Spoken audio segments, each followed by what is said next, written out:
Uhum. Muito bem, meus irmãos, boa noite, Neusélia. Boa noite a todos. Vamos dar início a mais um estudo nosso, né, do Evangelho, do miudinho do Evangelho de Mateus. A nossa leitura inicial é do livro Religião dos Espíritos, capítulo 85, no Grande Minuto. No grande minuto da experiência, disseste desapontado: só vejo o mal pelo bem. Não posso mais. Fracassei. Agora é parar com tudo. Fiz o possível.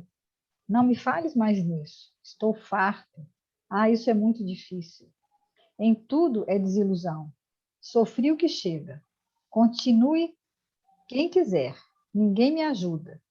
Deixe-me em paz. Estou vencido. Não quero complicações. É problema dos outros. Não sou santo. Desisti. Basta de lutas. Entretanto, sombra vencida é porta de luz maior. Se os amigos fugiram, continua fiel ao bem. Se tudo é aflição em torno, não desanimes.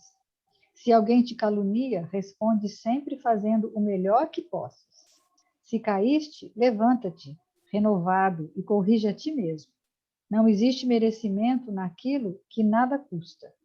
Todos nós aprendemos e trabalhamos, dias e dias, e às vezes por muitos anos, para vencer nesse ou naquele grande momento chamado crise. É a vitória na crise que nos confere mais ampla capacidade. Se pedes roteiro para mirar, recorda o Cristo na derrota aparente.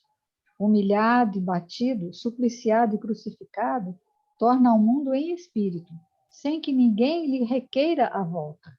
Materializando-se divino entre os mesmos companheiros que o haviam abandonado, longe de referir-se aos remoques e tormentos da véspera, recomeça o trabalho, dizendo simplesmente: a paz seja convosco. Então, nesse momento, Senhor, mais uma vez estamos aqui reunidos em Teu nome para o estudo do nosso Evangelho de Mateus. Pedimos o amparo para esse nosso trabalho, para todos os nossos irmãos que possam estar neste momento nos precisando de uma ajuda, precisando desse amparo, que todos eles possam receber nossas vibrações de muito amor, de muita paz, de muito carinho, que possamos, Senhor, no estudo de hoje, aprendermos a ser mais fiéis ao Evangelho, cada vez mais obedientes, cada vez mais resignados dentro desse nosso trabalho, que Jesus, em seu infinito amor, em sua infinita sabedoria, possa nos amparar, nos iluminar, nos proteger a todos, trazendo para nós muitas vibrações de muita paz e de muito amor. Que Jesus, nosso divino e amado Mestre, possa nos envolver, hoje e sempre, em seu abraço fraterno. Fica conosco, Senhor. Graças a Deus. Graças a Deus. Então, a gente continua no capítulo 12 do Evangelho de Mateus, um estudo minucioso do Evangelho à luz da doutrina espírita, é o miudinho, do Centro Espírita Francisco de Assis, baseado no estudo miudinho de Uberaba do Aloysio Elias. E a gente está nesse capítulo 12, a semana passada a gente começou uma nova passagem que na tradução é intitulada como Sinal de Jonas. Na semana anterior, a gente destacou no versículo a palavra sinal, porque um grupo de fariseus vai se aproximar de Jesus e pede a ele, né, que Jesus dê um sinal. Então, quando esses fariseus pedem esse sinal, o que eles estão fazendo? A princípio, uma provocação. E também também eles tinham uma perspectiva equivocada do que seria, né? Qual seria a missão de Jesus? A gente sabe que se Jesus não desse esse sinal para eles, ele não seria quem ele dizia ser, e aí eles não iam ter interesse por ele. E essa que era a provocação. Mas, no segundo aspecto, o sinal que eles queriam era uma coisa em relação ao benefício pessoal deles, que eles queriam que Jesus atendesse algum capricho dele, que ele teria que dar esse sinal, que se ele fosse o Messias, né? Se fosse ele, eles iriam querer que Jesus atendesse esses caprichos. Então, a gente comete um equívoco em relação, né, ao que significa a questão da religião, que tem origem latina e significa religar. Então, no caso, né, o Criador e a criatura, o Pai, o Filho, Deus e o homem. Quando alguém abraça uma causa religiosa, começa a experimentar e tem interesse por alguma manifestação religiosa, ela está vivenciando um processo de reconexão com Deus. Então, a gente, às vezes, no caso, o amor de Deus, essa religação.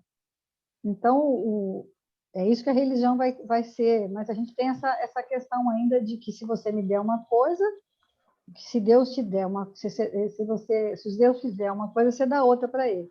Né? A questão da promessa, de barganhar.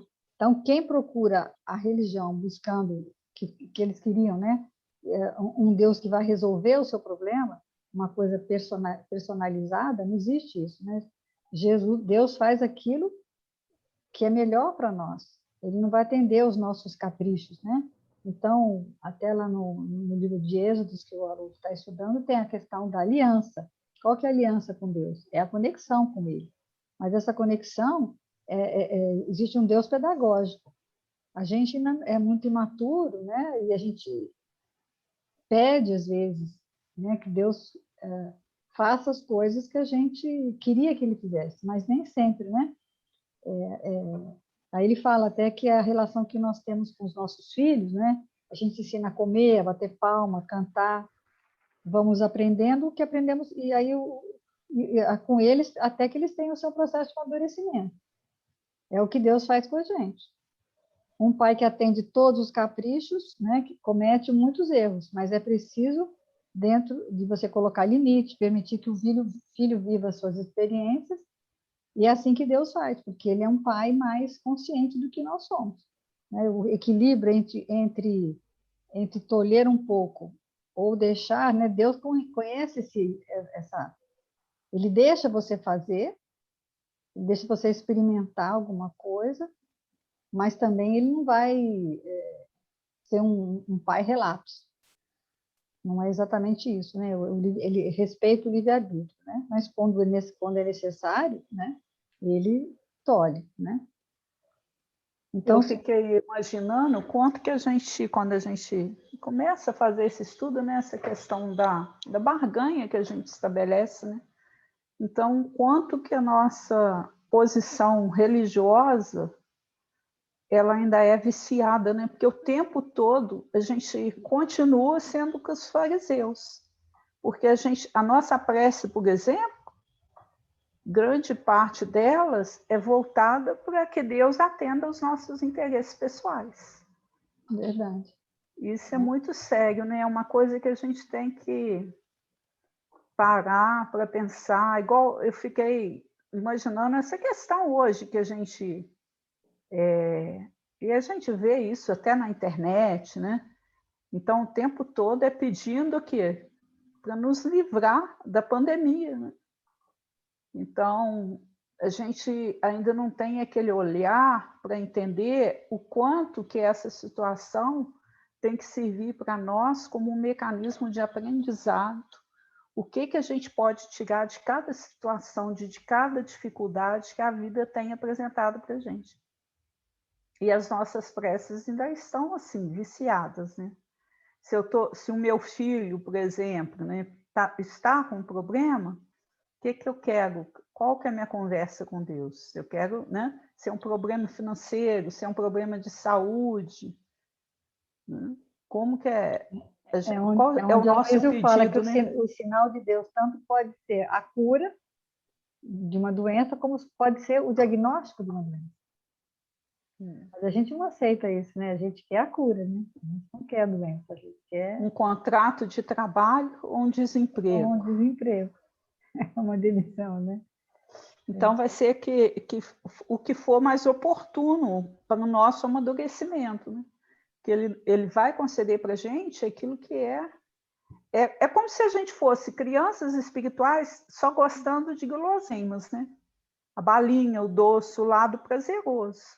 Mas tudo que nos acontece não é ao acaso. Quando a doutrina fala assim, um acaso não existe, é uma coisa muito difícil da gente entender. Mas, na realidade, assim, a gente tem que ter esse entendimento principalmente em relação às dores que a gente vai vivenciando, os desafios, as vicissitudes da vida, porque se a gente está passando por aquelas situações, é porque a gente tem esse comprometimento com a lei. Isso é muito bonito, né, da gente entender, Ele quando a fala gente que começa a entender. todo sinal de Deus tem um poder que só o tempo denuncia. Às vezes só lá adiante, né? Você passa por uma experiência agora, quantas vezes acontece isso, né? Você passa por alguma experiência, às vezes até uma coisa à toa, alguma coisa que alguém te fala, né? Eu vejo muito isso, assim, às vezes você faz, eu costumo dizer assim, você faz uma pergunta hoje para Deus e às vezes a gente respondeu 3 dias atrás, com alguma coisa que alguém te falou, só que você não estava atento, então você não percebeu. Mas Deus fala conosco através das criaturas, né? Ele age através dos homens. O sinal dele não vem só. O profeta, todo mundo é profeta se for homem de bem, que ele fala. Se você estiver atento para a situação, você consegue perceber qual que é o sinal de Deus. Mas, em geral, a gente só vai entender muito tempo depois, né? Então, foi o que a gente falou no estudo passado, né? Que foi sobre o que fala do sacrifício pessoal de um ser humano por amor e em favor do crescimento dos demais seres humanos. Esse que é o grande sinal de Deus. Que é onde a gente estudou aquela parte do Tomé, Boa nota, né? do Tomé, que ele precisou até colocar a mão na chaga de Jesus, né? E essa passagem, então, ela é intitulada de sinal de Jonas. A gente já estudou a palavra, na semana passada, estudou a palavra sinal, e o versículo de hoje é Mateus 12, 39, diz o seguinte: ele, porém, lhes respondeu: uma geração má e adúltera busca um sinal, mas não lhe será dado um sinal, senão o sinal do profeta Jonas. Não é? Jonas, ele fala que é o livro de Jonas, né? Que ele fala que é uma novela. Uma novela é um estilo literário que, em termos de dimensão, fica entre o conto e o romance. Né? Ele é maior do que o conto e menor do que um romance. Então, o profeta Jonas realmente existiu, mas é lógico, e aí a cidade de Nínive, né, que faz parte da história, também existiu. Mas, na realidade, na época que o livro de Jonas foi escrito, né? O profeta Jonas já não estava, e nem Nínive existia. Então, é uma ficção. Né? Aí ele fala que a maioria das as parábolas de Jesus eram ficção também. E é interessante, porque que é a história de Jonas? Você quer falar de Jonas? Ele foi convidado para Jesus, né? Recebe uma ordem de Deus para ir até na cidade, né? E profetizar em seu nome. E aí, o que acontece? Ele fala, né? Não, não vou não, porque ele já sabia das dificuldades que ia enfrentar Porque lá. Nínive era uma cidade promíscua, né? E ele tinha que ir lá falar de espiritualidade, né? Não é você chegar numa balada, eu imaginei assim, né? Imaginou se Deus fala para você, vai lá Chegar no meio do... numa rede dessas aí, vai Hum. falar de Jesus para eles, né? Pensei uma coisa assim. E aí ele fala, não vou não, né? E aí o que acontece? Mas ele ficou apreensivo, né? Então ele resolve fugir da presença de Deus. Ele vai para Tarsis, né? Foge, aí vai num navio, né? Mas quando ele chega no navio, o que o pessoal descobre? Que ele estava fugindo de Deus, né? E o Porque que ele resolvem pega um fazer navio com ele? estrangeiro, porque ele achava que o navio ia sair da Palestina, e ele achava que Deus só agia na Palestina. Né? Imagine, achar que É Deus... verdade, Então, Anderson. né? Então, se ele fosse para fora da Palestina, aí Deus não ia vê-lo. Ele ia sair da presença de Deus. Só que aí eles descobrem. Inclusive, tem assim, na própria passagem do livro de Jonas, a tempestade vem só em cima do navio. Tem uma tempestade. Eles começam a perceber que só está em cima do navio.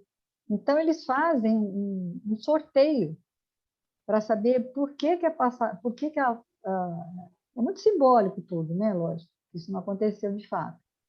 Que eles fazem um sorteio e começam a tirar, e só sai o nome de Jonas. E ele vai dormir, no porão. Aí eles vão falar com ele, não, mas você está dormindo? Aí ele começa a perceber, ele mesmo percebe que é ele que está colocando. Então, eu acho interessante porque a maioria das pessoas... Primeiro, a questão da baleia, né? Que não é necessariamente uma baleia. O livro só fala num peixe muito grande. E aí, ele não é jogado no mar. Ele se Ele joga, mesmo, né? ele mesmo aceita ser jogado no mar. Ele percebe que ele... E aí Deus manda, né? Deus manda uma baleia ou um peixe grande engoli-lo. Quer dizer, o próprio peixe obedeceu a Deus. Né? Eu achei interessante a questão da obediência, mas ele não obedeceu. Então ele fica 3 dias, né? Ele fala assim, ó, levantai-me e lançai-me ao mar, e o mar se vos aquietará, porque eu sei que por minha causa vos sobreveio essa grande tempestade. Eu me lembrava disso, eu achava que todo mundo contestava como que ele tenha sido jogado no mar, né? Só que aí ele fala, e orou Jonas ao Senhor, seu Deus, das entranhas do peixe. Aí falou, pois, o Senhor ao peixe, e este vomitou a Jonas na terra seca. Isso foi 3 dias, né? Que ele fica dentro da baleia, do peixe. Levanta-te, aí Deus manda ele de novo, levanta-te, vai à grande cidade de Nínive e prega contra ela a mensagem que eu te digo. Então, aí ele foi a Nínive, e aí Nínive era uma cidade muito grande, que provavelmente ia demorar muitos dias, mas ele consegue fazer num tempo melhor, porque Deus o protege. A mensagem dele chega até o rei, e o rei decreta uma lei, né? Mesmo, né? E mesmo assim, depois acontecem outras coisas interessantes, porque ele fica revoltado que Deus perdoa os homens de Nínive, fica pedindo para morrer. Aí ele fala: melhor me é morrer do que viver. E aí ele fica ele vai deitar, sai da cidade e vai para um pé de aboboreira. Só que Deus seca essa árvore também, né? Então toda a teimosia dele vai sendo, Deus vai trabalhando com ela, né? E aí Deus fala com ele: tiveste tu compaixão da baboreira, porque a baboreira morre e ele fica aborrecido, na qual não trabalhaste, nem a fizeste crescer, que numa noite nasceu e numa noite pereceu. E não hei eu de ter compaixão da grande cidade de Nínive, em que estão mais de 120.000 homens, que não sabem discernir entre a sua mão direita e a sua mão esquerda, e também muitos animais? Então ele fica ainda aborrecido porque Deus perdoa Nínive.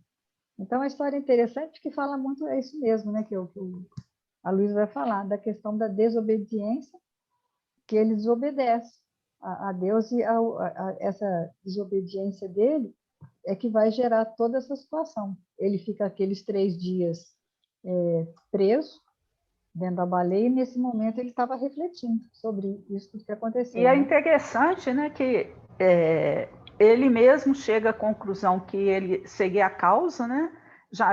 A gente já entende aqui um processo de autoconhecimento, né? Na medida que ele fugiu, que ele foi rebelde, desobediente, não vou, não vou, não vou. Aí ele vai, acontece todo esse episódio da tempestade no barco, ele se resolve que ele seria o causador, já é um processo que ele já vai refletindo naquilo que ele tinha feito, né? E quando ele é engolido, né, por esse peixe grande, lá dentro também, aí depois Deus manda o peixe, né, vomitá-lo, né?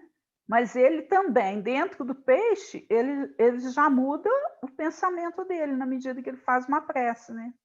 Então, é todo um período de introspecção e amadurecimento, esses 3 dias que ele passa lá. E aí eu gostei também que ele comparou esses 3 dias, né, com as estações do ano, né? As 4 estações do ano que vão durar, né? Que são, na realidade, 3 meses. A ressurreição, 3 dias. Tem todo um simbolismo, mostrando para a gente que a gente tem um período que a gente vai ter que fazer isso. Passar por esse período, né? E eu lembrei muito da pandemia, porque isso é uma coisa que está acontecendo de forma coletiva, né? nós estamos nesses dias, né, dentro de uma presos, literalmente presos, né, dentro de uma crise, né, estamos dentro de uma crisálida e esperando ver o que vai acontecer, né? As 4 estações do ano obedecem ciclos de 3 meses, né, que ele fala. Jesus ressuscitou no terceiro dia, Lázaro também, né, que ele fala, depois de um período de morte aparente, ele vai renascer. E a gente, todos nós temos, assim, passamos por uma morte espiritual. Aí a gente vai ter aquele período de introspecção, muda, quer dizer, Jonas era desobediente. Quando ele saiu da baleia, ele já estava pronto para obedecer. E aí ele faz um paralelo, quando ele fala assim, que ele cita até o livro dos Espíritos lá, quando fala que a questão do instinto é um guia infalível. Eu achei interessante, aí fiquei pensando nisso também. Se o instinto é um guia infalível, quer dizer, nós no processo evolutivo, aí os animais, as plantas, né, tudo obedece a uma lei natural que é infalível, não tem erro. Aí eu fiquei pensando assim, o quanto para a gente também só existe o erro pela nossa desobediência. Porque se dentro do processo evolutivo, na hora que a gente vivenciou as coisas de maneira instintiva, não houve erro, houve acerto, hoje, pelo nosso livre-arbítrio, o desacerto, o desencontro só acontece por quê? Porque a gente desobedece. A gente começa a dizer não. O livre-arbítrio faz com que a gente comece a dizer não a Deus. Essa nossa desobediência que vai gerar tudo. Quando está tudo na nossa consciência, né? Aí ele vai dizer também que Jonas significa pomba, né? E a pomba tem que voar. Aí no livro do Levítico, capítulo 1, versículo 14, e se a sua oferta ao Senhor for um holocausto de aves, oferecerá a sua oferta de rolas ou de pombas. Então, ele fala que no templo lá de Jerusalém havia 2 tipos de sacrifício, né? Era a pessoa mais rica dava um carneiro, os mais pobres davam aves. Mas eu acho que também tinha a ver com o tamanho do pecado. Se o pecado fosse menor, já li sobre isso também, existem várias interpretações. Mas ele fala que quando a pessoa era pobre, levava uma pomba. E era um animal que se deixava sacrificar. Qual que é o significado disso? Era um animal que se deixava sacrificar em benefício daqueles pobres. Então, Jonas, ao obedecer à ordem de Deus de levar a sua mensagem ao povo de Nínive, está se deixando sacrificar. Não é que Nínive era pobre, apesar de ser uma capital muito rica. Ele cita, né, que o Chico dizia que tem gente que é tão pobre que só tem dinheiro. Porque então, todo aquele que se sacrifica em favor do outro é como se fosse uma pomba, né? E a pomba, na cultura hebraica, ela, para ser sacrificada, ou podia ser sacrificada ou ser um pombo-correio. Ela levava mensagens usando o quê? As 2 asas. Aí ele lembra do livro Pensamento e Vida, né? Que são 2 asas que nos conduzem na evolução a Deus, a da sabedoria e a asa do amor. Né? E tem uma mensagem aqui, é um pouco grande, mas acho que eu vou só citar, que tem no livro... Deixa eu ver.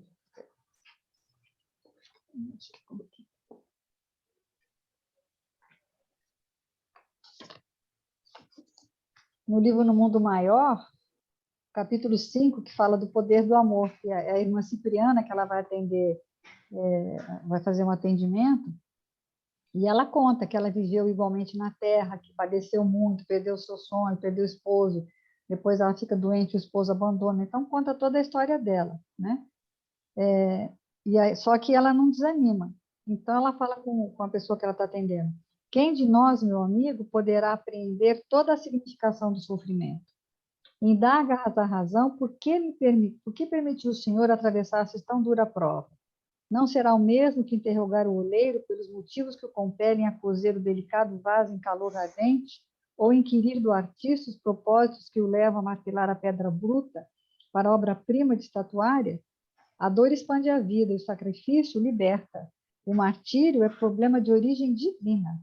Tentando solvê-lo, pode o espírito elevar-se ao píncaro resplandecente ou precipitar-se em abismo tenebroso, porque muitos retiram do sofrimento o óleo da paciência, com que acendem a luz para vencer as próprias trevas, ao passo que outros dele extraem pedras e apulhos de revolta, com que se despenham na sombra dos precipícios.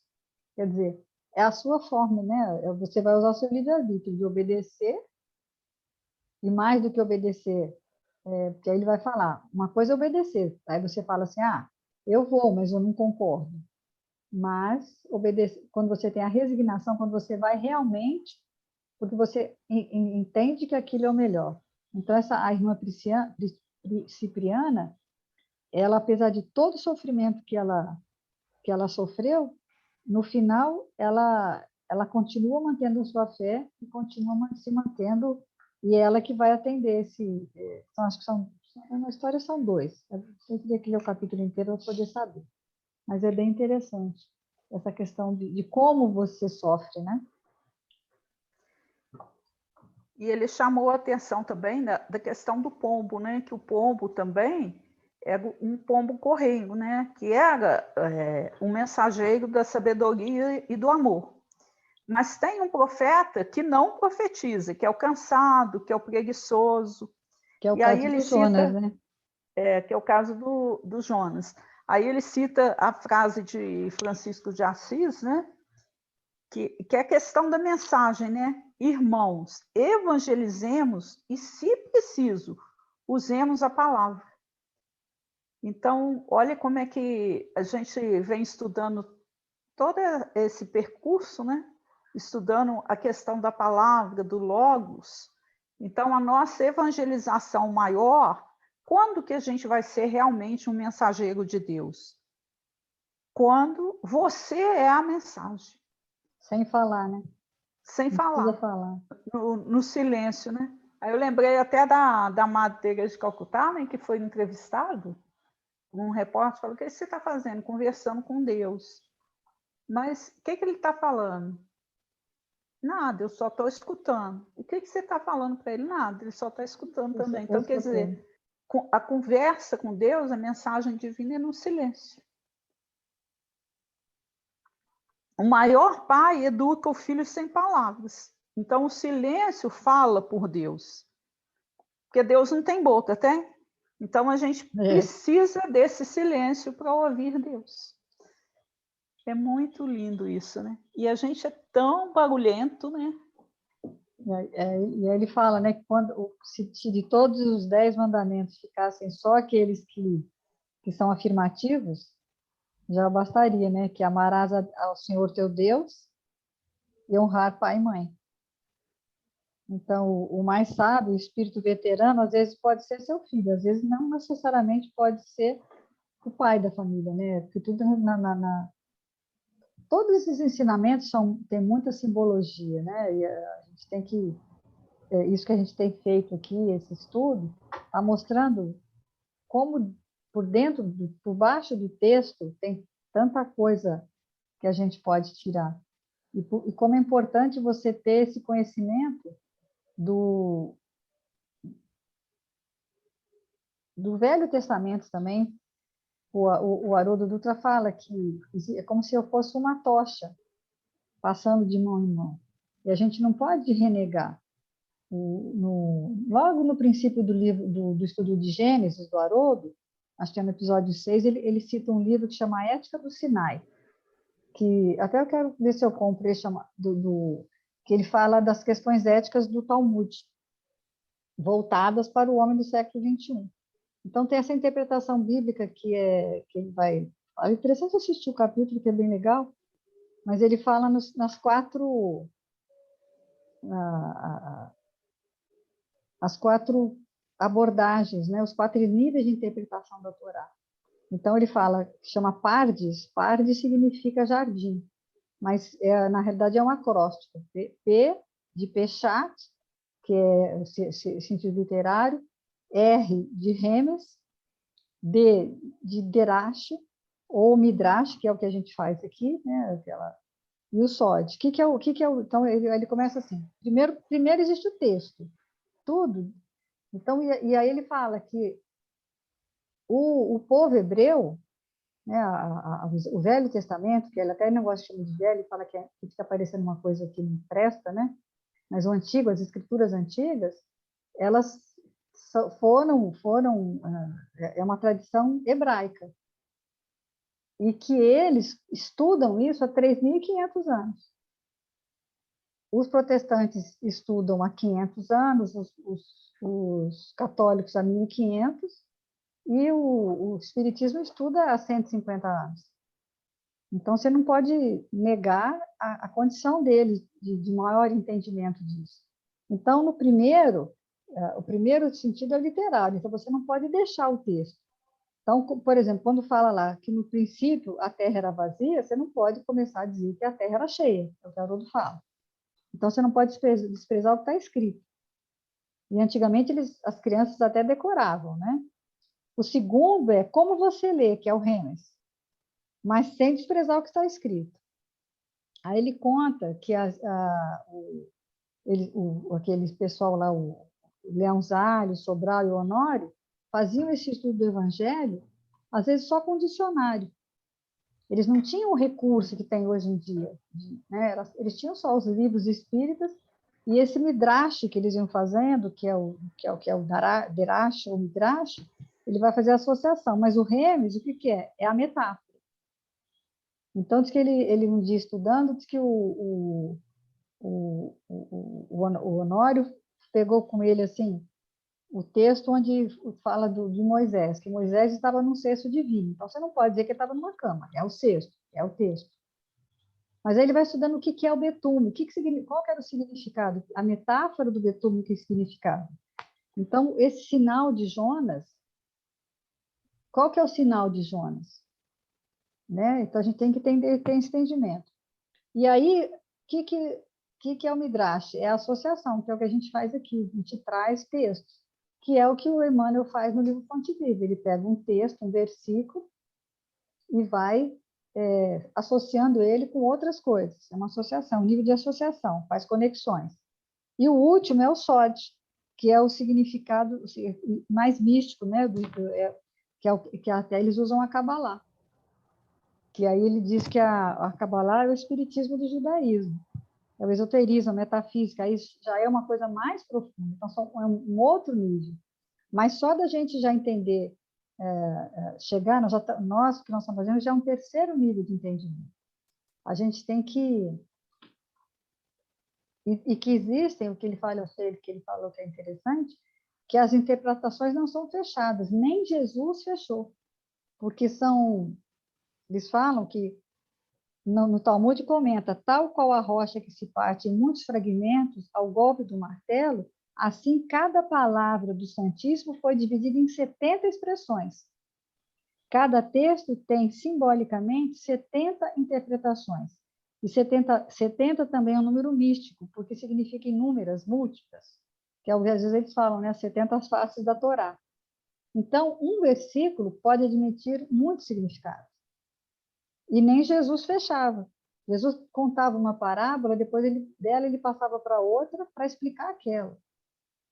Então, dentro desse entendimento nosso, né, a gente tem que entender que dentro desse período todo de interpretação, que existe muita coisa ainda que a gente ainda... Você pode ir cavucando, que cada vez você vai ter um entendimento maior daquilo. De acordo com o seu processo evolutivo, né? Que você lê uma mensagem espírita em determinado dia, você tem uma interpretação. Dali um mês você pode ler, fazer a releitura, você já vai enxergar outras coisas que você não fez. O Wagner fala muito isso, que estudar a evolução é um contínuo, não vai terminar nunca, porque dentro do processo evolutivo do espírito, cada vez que você for buscando um entendimento, mais ele vai se ampliando. E é muito bonito isso.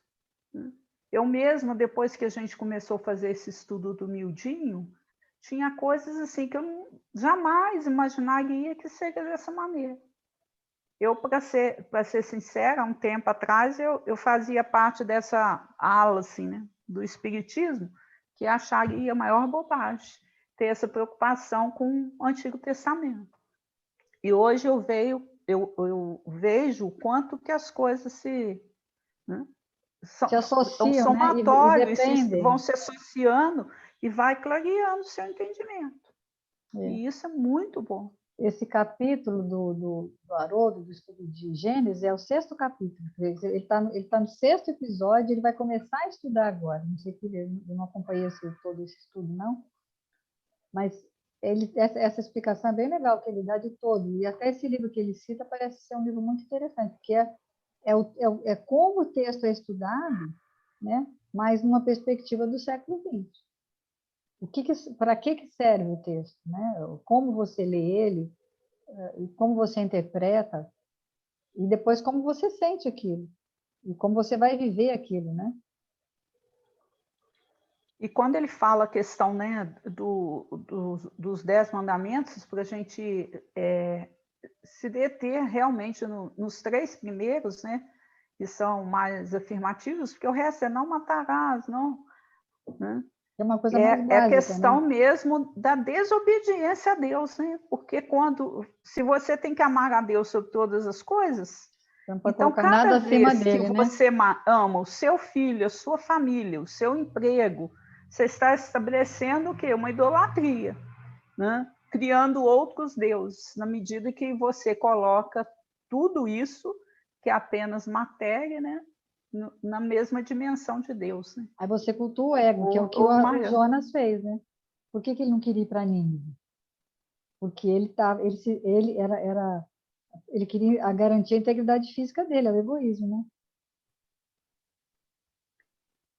Então, todo homem de bem vai ser um profeta, na medida, né, que a gente vai conseguir divulgar essa mensagem. Agora, a gente atinge os corações mesmo só com silêncio, que é seguindo o exemplo do Pai. Ele fala, né, que o homem de bem é o que ama a Deus mais do que ama as criaturas, e as criaturas mais do que ama a si Mais que a mesmo. guerra. Ele obedece essa lei, né? Aí ele vai ler o Evangelho, capítulo 9, bem-aventurados os que são brandos e pacíficos, e tem 8, obediência e resignação. Eu li? A doutrina de Jesus ensina em todos os seus pontos a obediência e a resignação, duas virtudes companheiras da doçura e muito ativas, se bem os homens erradamente as confundam com a negação do sentimento e da vontade. A obediência é o consentimento da razão, a resignação é o consentimento do coração. Então, quando ele fala assim, né, que seriam 2 degraus, né, eu achei muito interessante a gente aprendendo isso, né? A obediência, na realidade, é a asa da sabedoria, né? E é só Eu isso que vou, Deus está pedindo para o Jonas. Só por obediência. enquanto, a gente nem o primeiro degrau a gente conseguiu transpor, porque na realidade, assim, a obediência é quando Deus dá uma ordem, né? E você vai lá, mesmo não concordando com a ordem, você vai e faz. A resignação já é um segundo degrau, porque Deus ele não precisa te sugerir, você simplesmente já sabe o que é certo e vai lá e faz, né? Então, na obediência, a razão está a serviço da moral e na resignação, né, a razão está a serviço do sentimento, né? Eu lembrei daquela frase que a gente usa no asilo, né? Que é do Gibran, Khalil Gibran, que é belo dar quando solicitado, mas é mais belo dar quando não foi solicitado apenas por haver compreendido. Então, quer dizer, quando A você... resignação. É aí a resignação. É você entender mais do que não, se alguém te pede, né, se Deus manda e você obedece, mas obedece contrariado, vou fazer porque eu tenho. Aí eu vou ao Deus te centro, sugere, né? Ajuda o asilo. aí eu vou no Verdade? centro, Aí você vai lá e dá um mantimento. Mas se eu já sou capaz de entender, olhar e falar ali, uma instituição está precisando de ajuda, e vou fazer, é porque eu já estou sentindo, né? É espontâneo, né? A resignação, ela vai ser a espontaneidade, né? quando você faz com sentimento mesmo, espontaneamente, sem parar para pensar. Quando quem deu a ordem foi o sentimento, não foi o bom senso, não foi o raciocínio, né? O bom senso, a razão a serviço do bem comum é a asa da sabedoria. É mais do que intelecto e cálculo.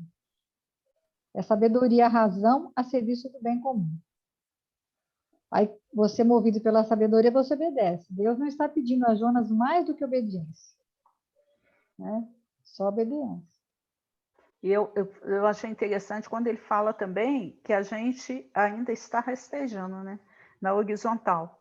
Que a leitura fala ali depois assim, ó, Jesus foi a encarnação dessas virtudes que a antiguidade material desprezava. Quem que é a antiguidade material? É Roma e Grécia, com coração frio, mais frio que o mármore.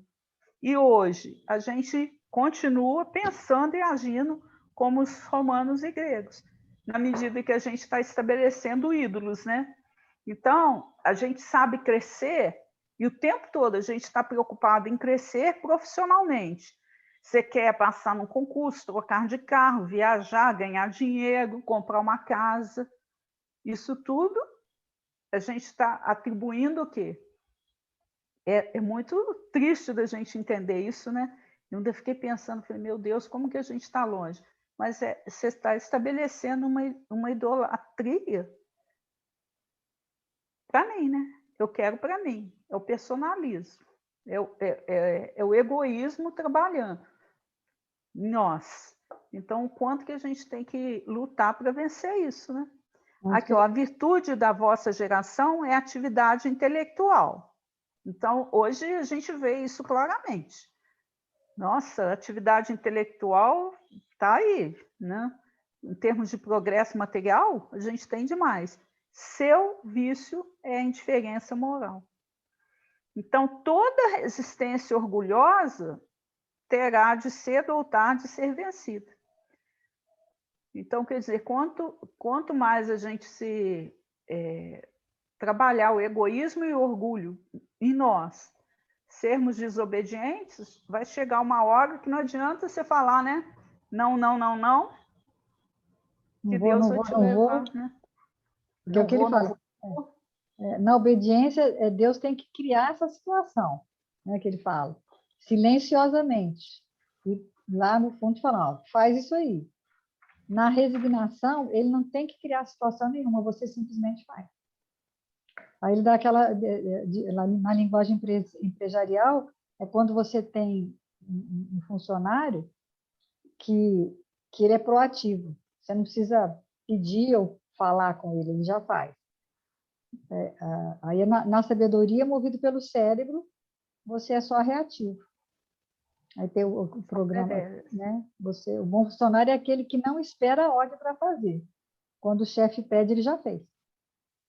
E ele dá o exemplo do Estevão, né? Que não precisou de anos de luta para perdoar o Paulo, porque ele já tinha as duas asas, né? Da sabedoria e do amor. E aí que ele chama a atenção da gente, né? Que essa é a parte aqui, né? Toda resistência orgulhosa terá de cedo ou tarde ser vencida. É quando vamos ter que ser engolidos. Fico imaginando se hoje não é um peixe grande, é um vírus pequeno. É ele que vai trazer para a gente o nosso despertamento, esse momento de introspecção, de aprimoramento, de autoanálise? Acredito que sim, né? A gente vai ter que passar pelas perdas.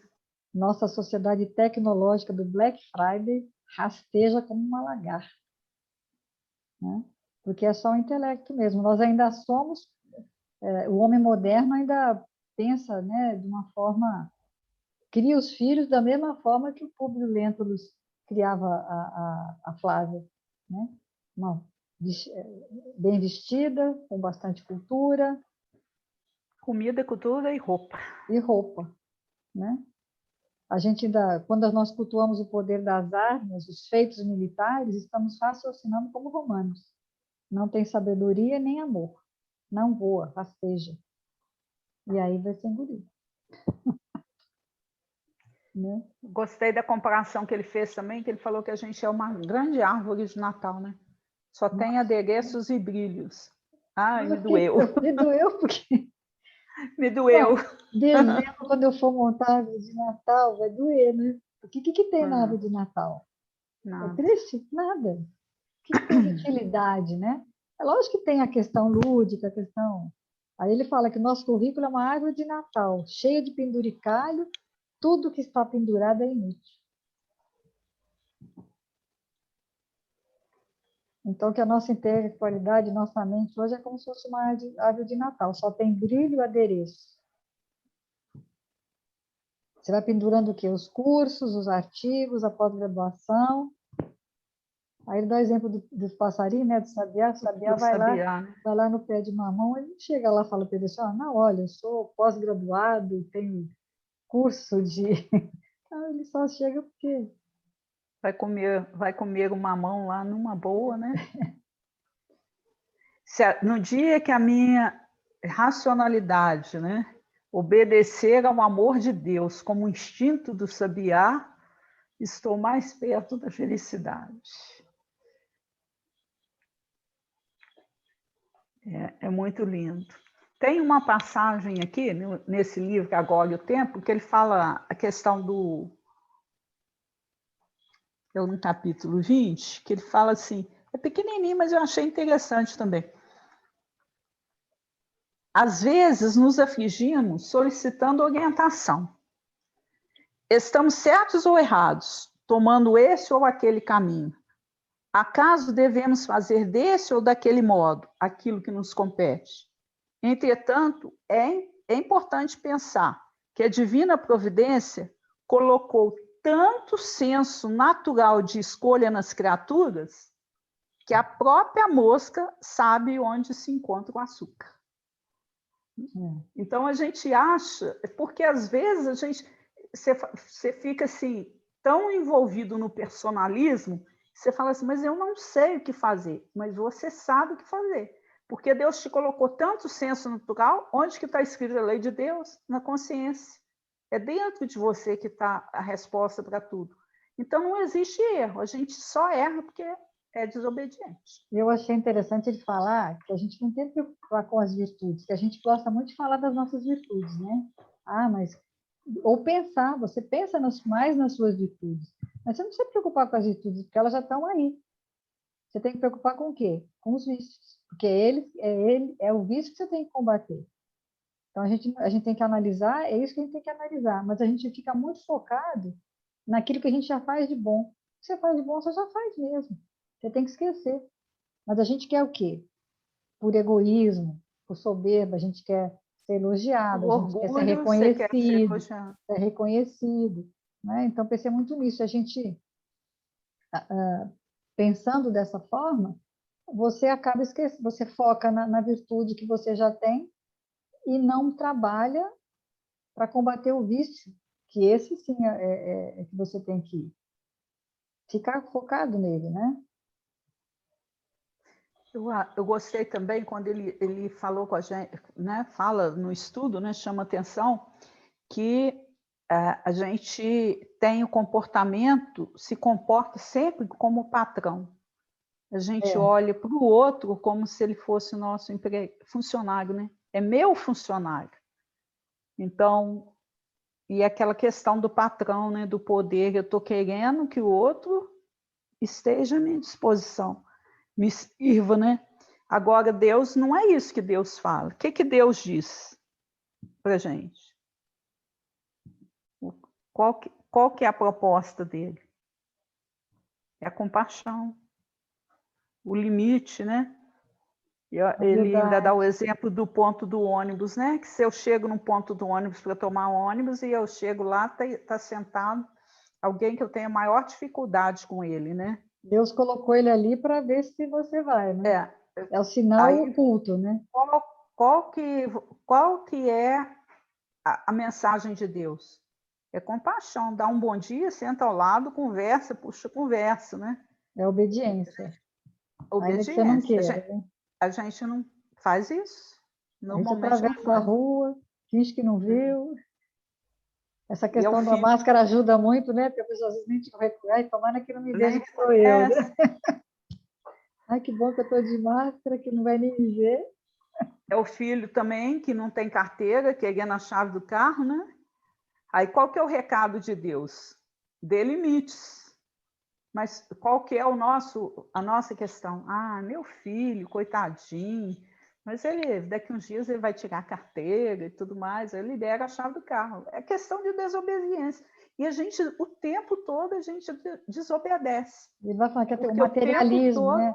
O materialismo é desobediência, porque é amar a matéria mais do que a Deus, né? É humilhar o outro, que tem uma cor, uma condição social diferente, é desobediência. Todo ato iníquo, humano, imperfeito, todo erro é um ato de desamor e de desobediência, né? Um assassinato. Ah, eu gostei do exemplo que ele deu também do centro espírita, né? Da A sopa, né? casa não foi erguida. Essa doeu Para também. que A foi, gente né? acha que a casa existe para dar sopa para aquela que não tem, para ele comer. Mas não, É. a casa Que existe a para fome do outro, ele vai lá, come, e daqui a pouco ele vai estar com fome de novo. que traz Mas a outra com fome casa de foi novo. erguida para a gente servir a sopa. Tem uma diferença, né, muito grande. É a circunstância e o evento, né? E a gente faz tudo atrapalhado, né? A proposta de Deus é o quê? É o serviço, né? É o servir, é trabalhar o servir. Da mesma forma ele falou, né? Se algum desafeto, algum familiar aparecer na sua porta da casa dizendo que foi lá conversar, ele não foi lá para receber o seu perdão, mas para que você o perdoe, a ação, né? Há pouco tempo alguém me falou que eu vim em algum lugar que em vez de você falar assim, me perdoe, é melhor você dizer eu sinto muito. Porque se você fala, se você pede para o outro te perdoar, a ação é dele. Ele que tem que te perdoar. Mas se você diz eu sinto muito, é você que está agindo. E a ação tem que ser sua. Então, é isso que ele está falando aqui, né? Qual que é o mais importante ali? A pessoa que recebeu a sopa, é que nem falou, daqui a pouco ela está com fome de novo. Mas aquele que serviu a sopa é uma ação que ficou, né? Que vai perdurar. Então, ele fala, não é o evento que acontece para as pessoas, são as pessoas que acontecem para o evento. A circunstância é promovida por Deus, mas a resposta, a reação ao evento é uma escolha nossa. Você pode obedecer ou desobedecer.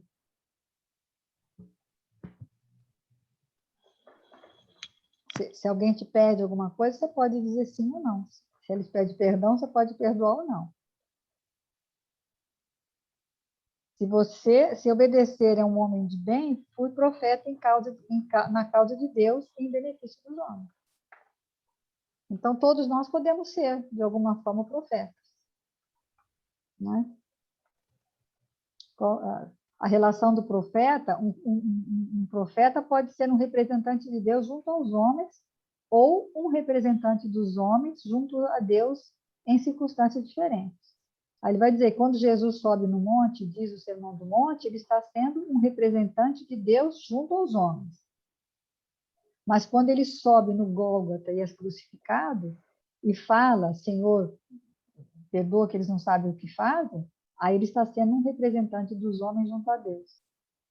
Né? Tem um significado diferente.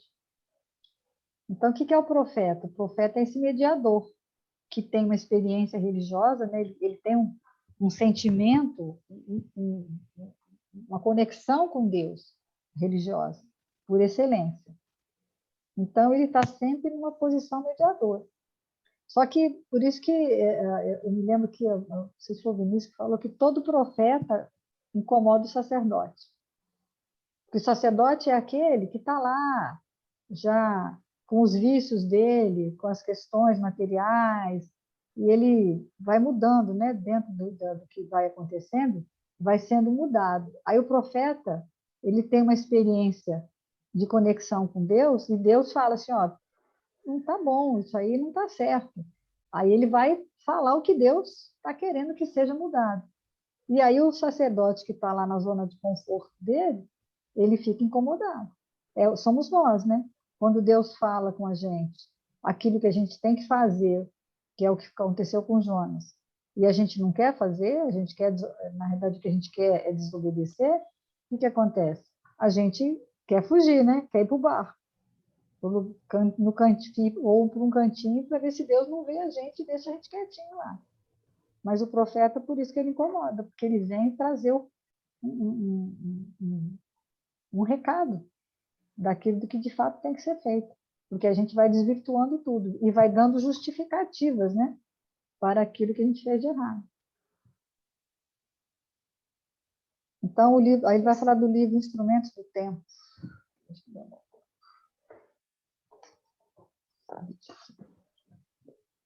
É o capítulo 35, Aprendamos a Obedecer.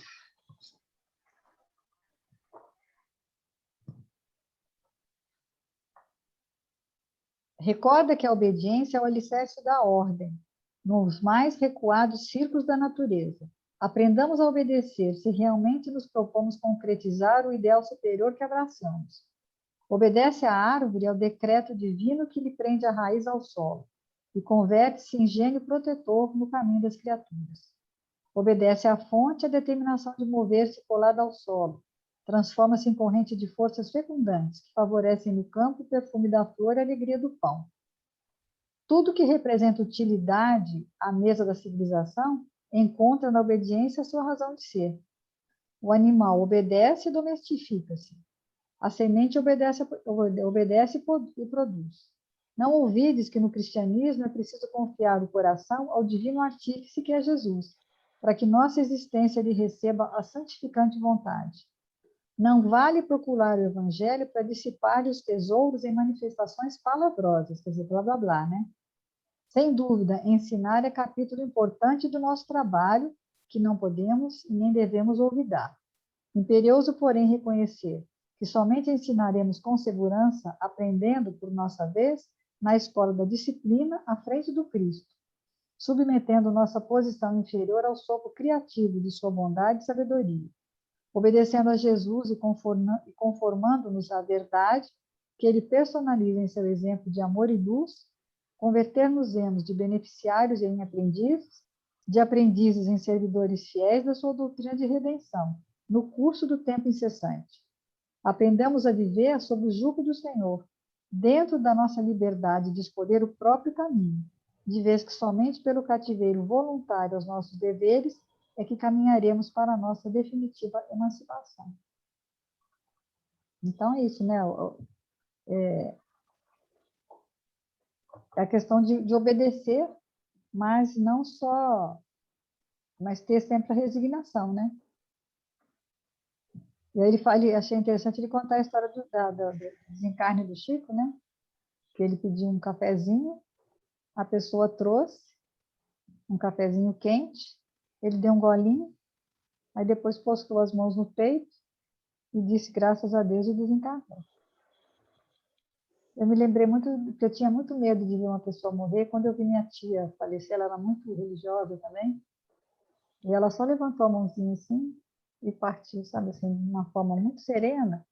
Então, mas aí ele falou, você acha que nós vamos fazer isso mesmo? Ou a gente vai falar, não vou, não quero ir não. Né? Morrer de forma serena só para quem está com a consciência assim, muito tranquila, né? E eu acho que ele fala no hospital, né, a questão da gente ser paciente. Por que chama paciente, né? Porque você está lá no hospital, você tem que estar... Só isso, o que você tem que fazer? Esperar o remédio, esperar a cirurgia, esperar ele te levar de volta. Então, enquanto Deus não fala para a baleia cuspir, ele fica lá dentro. Né? No livro Ajuda-te, o Céu Te Ajudará, aí tem uma leitura que fala oportunidade única, né? E justamente fala da questão da obediência, porque fala que a gente vai ter várias experiências, mas esse momento é único, nunca mais. Vão surgir outros, mas esse é o único, né? Aí ontem, assistindo uma live lá do Wagner, no estudo dele, aí ele falava que o Chico falava assim que o ser humano, ele tem que entender que ele tem que aproveitar muito a reencarnação, porque dá muito trabalho voltar. Então, ele falou assim, aproveita, pede para viver muitos anos, porque aí você vai fazendo tudo, porque a oportunidade vem de novo, vem a reencarnação, mas aí você tem que passar tudo de novo. 9 meses de gestação, passar pelo período da infância, passar pelo período fila, da né? É uma adolescência, fila e enorme, tem uma uma quantidade de fila coisa. enorme. Então, aproveita esse momento único para obedecer, porque aí você já vai sair daqui numa condição bem melhor. É muito interessante isso mesmo, né? Desse aproveitamento das oportunidades. E no livro Fonte Viva, não, Pão Nosso, né, tem a quem obedeces, né? Toda criatura obedece a alguém ou alguma coisa. Ninguém permanece sem objetivo. A própria rebeldia está submetida às forças corretoras da vida. Quer dizer, na medida que você vai estar rebelde, você vai sofrer forças corretoras, né? O homem obedece a toda hora.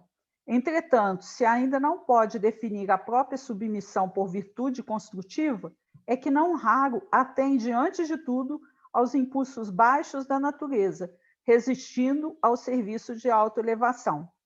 Quase sempre transforma a obediência que o salva em escravidão que o condena. Linda essa frase, não é? Olha, quase sempre transforma a obediência que o salva em escravidão que o condena.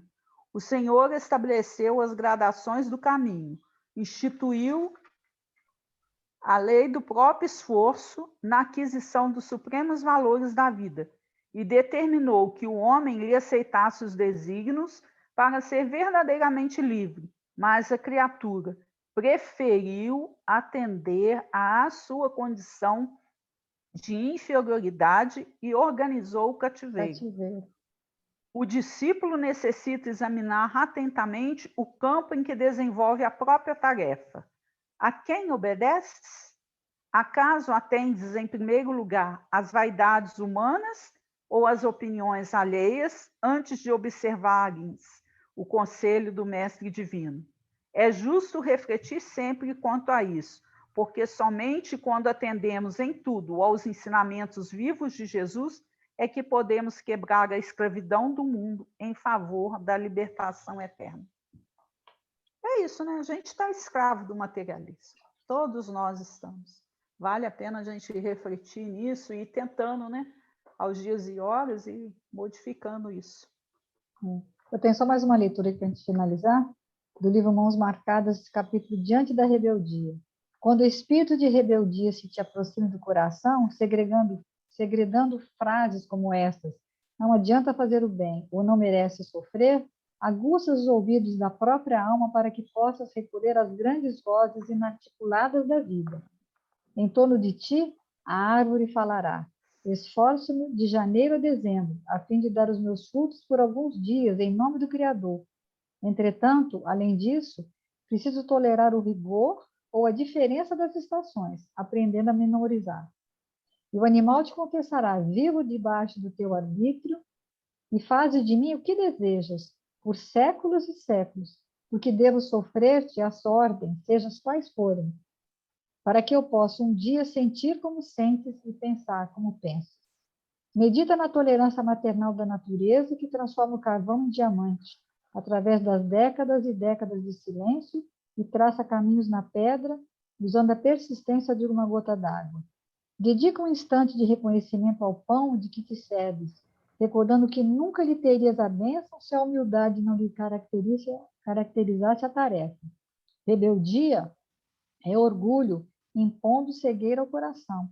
Não há progresso sem esforço, vitória sem luta, aperfeiçoamento sem sacrifício, como não existe tranquilidade sem paciência. Então é isso, né? Se a gente der conta de obedecer, já está bom, né?